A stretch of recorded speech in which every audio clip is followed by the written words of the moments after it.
Messages of mobile. तो हमारे जीवन में कोई भी चीज है उसका उपयोग भी है, उसका दुरुपयोग भी है।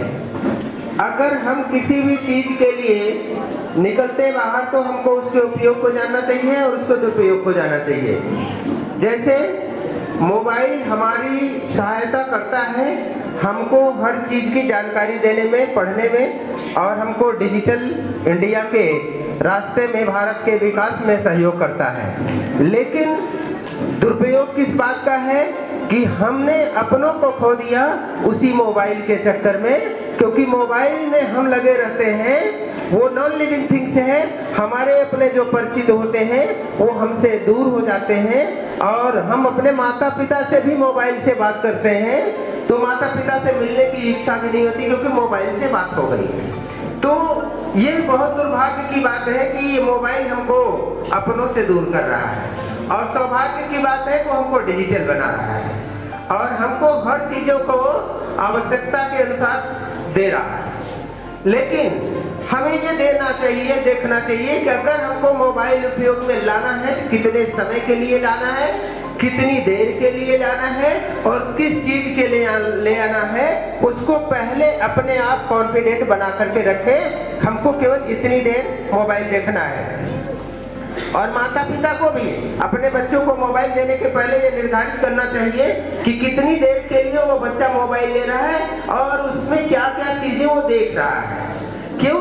क्योंकि मोबाइल में अच्छी चीजें भी होती हैं, खराब चीजें भी होती हैं। इसलिए हमारा बच्चा निगेटिव ना हो, वो पढ़ाई के रास्ते पर है, डिजिटल बनने के लिए जा रहा है, वो अच्छी चीज है। लेकिन कहीं ऐसा ना हो कि किसी गेम में वो लिप्त हो जाए और किसी साइबर क्राइम में उसका नाम आ जाए और कहीं वो गलत तरीके से उसके पैसे निकाल लिए जाते हैं और उसको नेगेटिव कर दिया जाता है। तो ये चीजें हमें देखना होता है कि हम उससे क्या लाभ ले रहे हैं, क्या उससे हमको हानि है। अब कभी कभी ऐसे होता है, जैसे मैं एक आपसे क्वेश्चन पूछ रहा हूँ, जानते हो आप लोग, अभी साइंस का एक क्वेश्चन मैंने मोबाइल से पूछा, मोबाइल के गूगल से पूछा what is formula of ice, then mobile ने बताया H2O। फिर मैंने पूछा वाटर का फार्मूला क्या होता है, तो मोबाइल ने बताया H2O।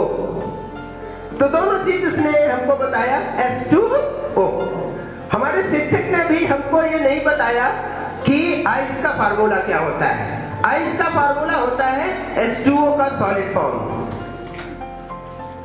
H2O का सॉलिड फॉर्म जो होता है वो आइस होता है और H2O का लिक्विड फॉर्म वो वाटर होता है। ये हमको मोबाइल भी नहीं, गूगल भी नहीं बता पाया, और जबकि हमारी बुक्स में लिखा हुआ है H2O सॉलिड, ब्रैकेट में S लिखा होता है, H2O लिखा रहता है, लिक्विड लिखा रहता है। तो हमें डिजिटली जाने के पहले ये भी देखना है कि उसका यूज हम किस लिए कर रहे हैं। और दुर्भाग्य है कि जो नई पीढ़ी आ रही है वो सारे बच्चे हमारे जो पढ़ने वाले हैं वो मोबाइल की लत में आकर के अपनी पढ़ाई से दूर होते जा रहे हैं। ये अपने देश का एक बहुत बड़ा दुर्भाग्य भी है। क्यों? क्योंकि उसमें लोड हो रहे हैं गेम, और गेम पर ही अधिक से अधिक समय बच्चा गुजार रहा है। तो वो जो अपने पढ़ने के ट्रैक पे जाना चाहिए, और जब मोबाइल बता दे रहा है तो अपनी बुद्धि का यूज जो है कर ही नहीं रहा बच्चा। उसका IQ लेवल वहीं का वहीं पड़ा हुआ है जहां पहले था, क्योंकि मोबाइल ने क्या किया, आंसर दे दिया, उसको दिमाग लगाना नहीं पड़ा। 1 सेकंड अगर दिमाग लगाया होता, उसको दिमाग से सोचता, उसको लिखता, उसको हमेशा के लिए याद हो जाता। गूगल ने बताया, उसको सही मान लिया, उसको सही लिख दिया।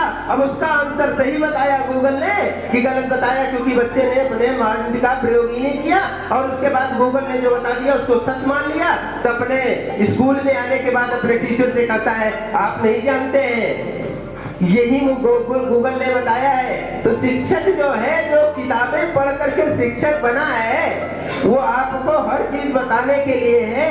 तो शिक्षक की भूमिका भी यह होनी चाहिए कि बच्चे को मोबाइल रोकने के लिए उसको हमको इतना प्रॉपर ज्ञान देना चाहिए कि वो डिजिटल होने के साथ साथ में डिजिटल हो रहा है तो उसके पहले अपने शिक्षक से डिजिटल हो जाए, कि शिक्षक से अपनी सारी बातें पूछ ले और शिक्षक उसके सारे बातों का जवाब दे दे। नेगेटिव यह है कि आपका ज्यादा से ज्यादा वक्त मोबाइल में व्यस्त हो रहा है और ज्यादा से ज्यादा लोग अपने परिवार से दूर हो रहे हैं, क्योंकि मोबाइल से बात हो जाती है तो वो उनसे मिलने भी नहीं जाते हैं। और बहुत दूर रह करके भी फायदा यह है कि हम बहुत दूर हैं, व्हाट्सएप से देखना चाहते हैं कि उनकी फोटो देख लें, उनकी क्या हाल चाल है। कोई मेडिकल लाइन में भर्ती है तो वहां से हम देख लेते हैं कि हमारा पेशेंट कैसा है।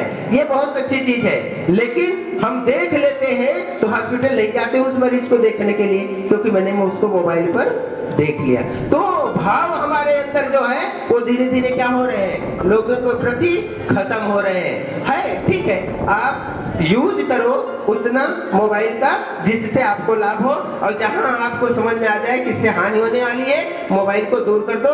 और सबसे बड़ा नुकसान हमारे छोटे बच्चों को हो रहा है। जब हमारी विद्यालय के या किसी भी जगह जाकर देखो तो माँ जब छोटा सा बच्चा रोने लगता है तो सब उसको चुप कराने का सबसे बढ़िया तरीका वो मोबाइल हाथ में पकड़ा देती है, और वो बच्चा तो मोबाइल अपने आंखों के नजदीक ले आकर के उसको देखने लगता है। उसका आईज वीक हो जाता है, उसके माइंड की जो थिंकिंग पावर है वो शांत तो हो जाएगा, क्योंकि माँ चाहती है शांत हो जाए वो, तो मोबाइल देख करके तो शांत हो जाएगा, क्योंकि मोबाइल में आपने वो चीज खोल करके दे दिया उसको। तो मोबाइल लाभदायक है, हानिकारक भी है। हमें प्रॉपर यूज करने के साथ में दोनों चीज देखना है कि हम लाभ के लिए यूज कर रहे हैं या हानि के लिए। और